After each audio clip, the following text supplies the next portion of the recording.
The dragon circles overhead, wings flapping slowly as it searches out its next victim. Screams fill the air and villagers flee in terror. Not you, though. As the massive sky serpent swoops downward, preparing to set the world ablaze, you dig in your heels, draw your blade, and brace yourself. The good news is that for generations to come, you'll be spoken of with reverence. Your act of heroism will be toasted at wedding receptions. High schools will be named after you, and your image will be emblazoned across various coins of the realm. The bad news, of course, is that you're toasted alive immediately. You managed to live just long enough to register a lifetime worth of unimaginable pain in a single moment. Wow, that was a little dramatic. But that's the kind of craziness that could happen in your game of D6.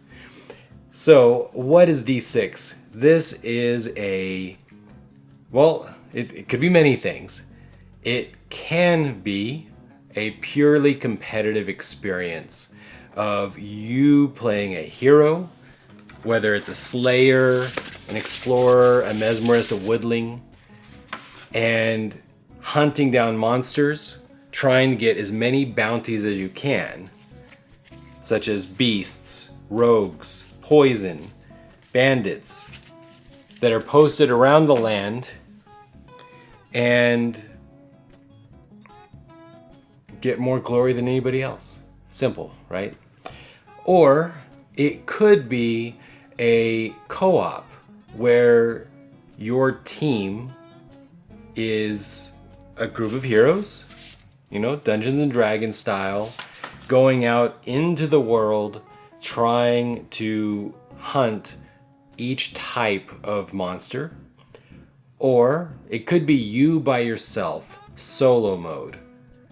You and your pet companion out again hunting down monsters, collecting trophies, and trying to get one of everything.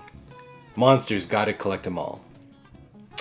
Or it could be an alliance game, 2 versus 2. In all of these games, it is always you or your friends, or both, versus the monsters. However, in the base game rules, while you are out traveling through the harbor, the dungeons of the dead pass, whatever's going on, your friends, or, enemies, are in a position that they can play cards from the heroic quest deck to make it harder for you. Effectively, they're kind of playing the role of DM while you play in your game, and then when it's their turn, they're going to move through, and you're gonna have the ability to play your heroic quests to make their life just a little bit more difficult. So I got this game primarily because it is beautiful. These components, just look at them. They're just amazing. Honestly, I just love the components. I love these boards. They did it to me again, guys, because whether it's Scythe, whether it's Who Goes There, which is actually the same studio, Certifiable Studios, not Scythe, that's Stonemaier Games, but Who Goes There and D6 both have these, two things of thick cardstock with thin cardstock so that you have these little indentations. I love it. It just feels so tactile and good. I love it. The way that you interact with the game by physically moving things that are three-dimensional. It's not just, cards layered on cards. Whether it's the monsters, which are these cool round discs, or the turn counter, which, again, many games have had this, but I just like it. It's this three-dimensional compass on a map that you rotate as you go through the turns. it's just super cool. The fact that your stats, I'm sorry, I know I'm going fast, guys. I know I'm going fast. When you start the game, you make a character. And you make that character by literally rolling. Oh, I got a 1. You have a minimum of 3. So that means I put a 3 in a stat. So if I'm the mesmerist, I'm like, well, maybe my 3 is stealth. I'm just not good at stealth. And then I roll again. Oh man, I rolled a 1 again. That's man, okay. So I put down another 3. It's not, well, you also get a gold each time that happens, just you know, officially. So, boom, I've now got 2. Okay, all right, that's a little bit, just a little bit better. I'm gonna put 4 under strength. And a 5, there we go, that's not bad. All right, put that under skill. So, that's how you make a character. Every time it's like super light D&D, but it is like D&D. And that I think is pretty cool. All right. So some tips. I don't know, I guess it's just that the rule book is really thick. And here's the thing about the rule book. This is amazing. It's like a player's handbook. This would be my dream if I made a game like this. I would want an actual role play, like handbook, DMG, player's manual, whatever you want to call it. But they put the rules in the back because the first half is these random events that are basically meant to reflect like the DM, you know, changing things up on you. And they're amazing, and I look forward to them every round. I'm like, what is gonna happen? Is it gonna be good for us? Is it gonna be bad for us? What's going on? Because again, it's just finding the rules takes more work because the book is so much bigger than it would be if it was like an 8-page rule book or something, right? These are only used in the solo and cooperative mode. So we wasted our time trying to figure out what these were for in our first like normal game. These are super cool. Instead of having little cards of reminders of your actions, you have these little standees that describe what you can do.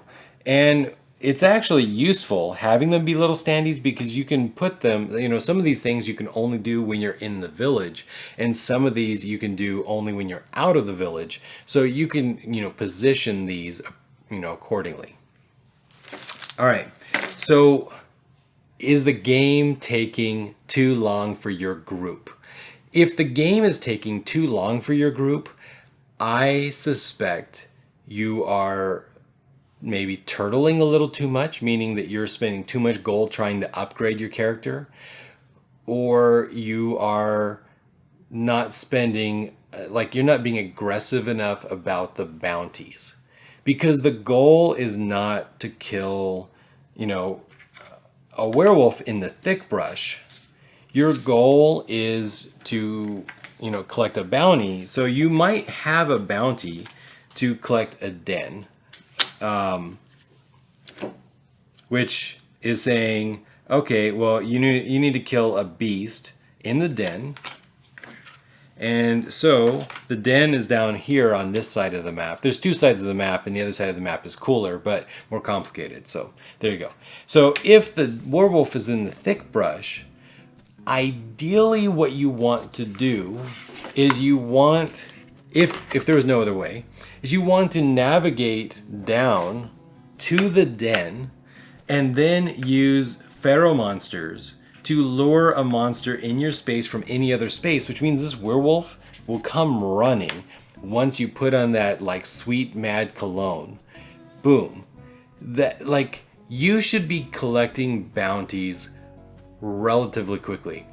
Now, if you can't, for whatever reason, somebody should be. If somebody in your group is not collecting bounties the first round, I suspect that the group is maybe a little too lost, a little too distracted by all the like extra stuff on the board, and not fixating on the fact that you win by collecting bounties.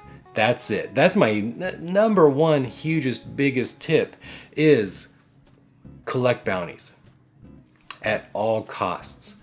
That should be your goal, and you can do it earlier than you think. You really can. Because you might think, well, I need my skill to be 5 or 6 because that unlocks more skills to use. But you can only use those skills a very few number of times in between going to the village and paying a bunch of gold. So basing your entire actions off of having high skills, that's really unnecessary in my opinion. Being able to win ties by having a strength of 6, super nice. Very, very nice. I mean, like, that's if it's a D6 versus a D6, then you've just increased your odds of success by 1/6, which is pretty nice. But again, if you're rolling a D8 or I don't know, just a normal D6 and they're rolling a D10, it's not going to totally change your game whether you can win or not win ties. It's just you can't spend all your time trying to upgrade your stats because your advantage cards are going to go away. And if you spend all your time upgrading your stats, then you're just going to fall behind because the game is only consisting of 3 to 6 rounds, depending on how long you choose in the beginning, right? Now, we chose 4 rounds, mostly because we forgot a DM event and we love them so much that we were like, let's play one more round, okay? And it was great. And I don't know, it just... You can focus on bounties and then get those stats later, maybe, or you'll just win the game. And that's okay. It's okay to win the game even if your stats suck. Meanwhile, that other person who fixated on upgrading their character and getting much stuff, what did they have to show for it? You win the game based off of glory points. So that's my biggest tip is fixate on getting glory points, and you have a number of different ways. You can hunt if there's nothing on the board. You can try to gather to get pharaoh monsters, which is by far the easiest way to collect bounties. And you can collect easily 2 bounties in a turn, 3 bounties in a turn. It gets crazy. Also, do not forget that you spawn a monster every time that you complete a bounty. Because a lot of times that will create this cascading roll of you getting the ability to complete more bounties very quickly. I think that's it. This game is great. I love this game. My group loved this game. I think the biggest reason why my game players in the household who do not like competitive games normally like this game is that the conflict is more vague, right? You never fight each other. It's never player versus player, even though it is. So that small tint of never allowing a player to attack a player, never. At least not in the base game. That makes it so you can really feel like, oh, I'm playing the game the way the game is meant to be played. It's way better than Munchkin, okay? Because Munchkin, it feels far more direct that you're screwing people, and it just, Munchkin is not a D&D experience at all. You're just playing cards. I don't know, it's just not the same. This feels like you're out hunting and playing, the quasi D&D experience, and the fact that when you try to kill that goblin, he happens to be smarter and he's secretly a werewolf or something because people played a bunch of cards on him. it feels more fun, especially if you read some of the text. I mean, we stopped reading some of the text halfway through because the game got long, because until I figured out how to collect bounties quickly, we were going super slow.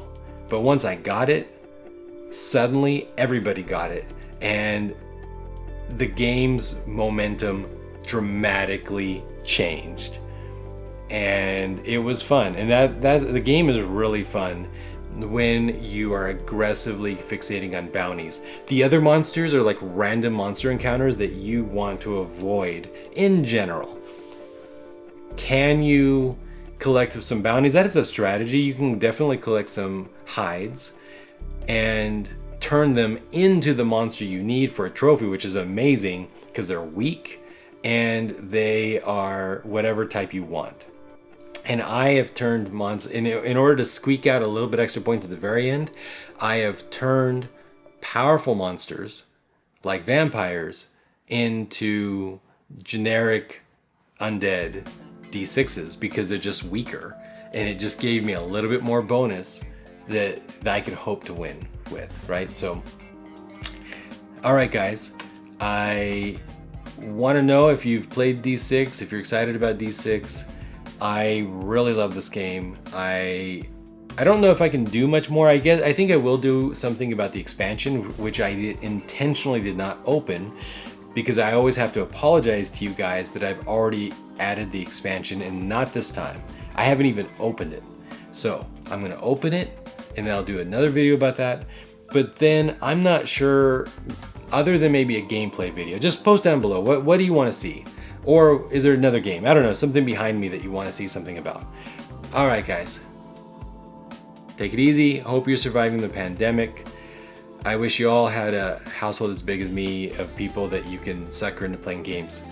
But I did start playing some Tabletop Simulator, so if somebody wants to play a game, reach out. I can't play all the games, but I can join occasionally, something. All right. Especially Terraforming Mars, not Tabletop Simulator, the actual Asmodus game. I am super into that game, so I'd totally be up for that. All right, guys, reach out to me. Bye.